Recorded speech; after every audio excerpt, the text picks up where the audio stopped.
안녕하세요. 신해보상TV 손해사정사 이재신입니다. 지금 영상을 보시는 분들 중 대부분은 이 영업장 내에서 시설물 하자로 인해 다쳐 배상책임보험 접수 이후 향후 보상이 어떻게 진행되는지 궁금하신 분들일 텐데요. 오늘 영상을 통해 시설물 배상책임보험 접수 이후 보상 처리 과정에 대해 세부적으로 말씀드리도록 하겠습니다. 우선 영상에 들어가기에 앞서 배상책임보험 접수를 아직 하지 않은 단계라면 영업배상책임보험 접수 방법에 대한 영상을 먼저 시청하고 오시길 바랍니다. 시설물 배상책임보험 접수 이후 첫 번째 절차는 바로 손해사정 담당자와 면담 진행입니다. 이 배상책임보험 접수를 하면요, 보험사에서 지정한 위탁 손해사정업체 담당 직원이 이 면담을 해야 된다고 전화가 오는데요. 보통 이 담당자분이 피해자분이 계신 곳으로 찾아오고요. 면담 시 사고경위서와 개인정보 처리 동의서 등을 작성하게 됩니다. 이때 이 사고 경위서는 대충 작성하시면 안 되고요. 최대한 구체적으로 작성해 주셔야 되는데요. 내가 다치게 된 경위, 또 사고 현장에서 어떤 시설물에 하자가 있었고 안전관리 소홀의 책임이 있었는지 구체적으로 작성하시면 되고요. 목격자 진술이나 사고 현장 사진, CCTV 영상 등 담당자에게 제출할 서류들이 있으면 면담할 때 전달을 해주시면 됩니다.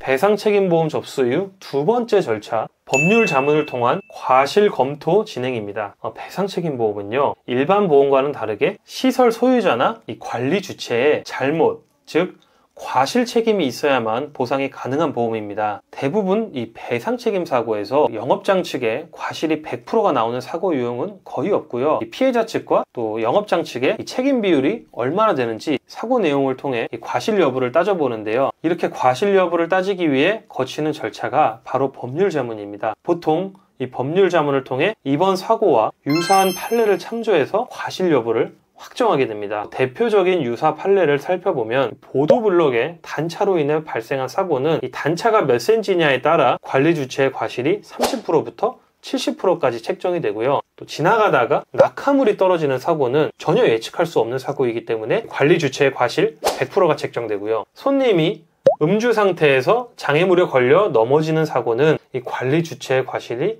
30에서 40% 정도로 책정되는 경우가 많습니다. 다만 이것도 이 정형화된 과실 비율은 절대 아니고요. 만약 내가 보험사에서 책정한 과실 비율에 이의가 있을 경우에는 개인적으로 유사한 판례를 찾아서 제출을 하든지 아니면 민사소송을 진행하는 방법밖에 없습니다. 다음으로 마지막 절차입니다. 과실 검토까지 마치면 이 치료가 종결된 이후 합의금을 산정해야 되는데요. 보통 어느 정도 치료가 끝나면 보험사 담당자가 치료비 영수증부터 세부 내역서, 입퇴원 확인서, 진단서 등의 서류를 보내달라고 요청을 합니다. 또 추가로 담당자가 요청하는 서류가 있으면 그때 준비해서 보내시면 됩니다. 일반적으로 경미한 사고의 경우는요, 보통 서류 발송일로부터 2주 이내에 보험금을 받을 수 있고요. 만약 큰 사고로 산정해야 될 보험금이 많은 경우에는 심사기간이 한 달 이상 소요될 수 있습니다.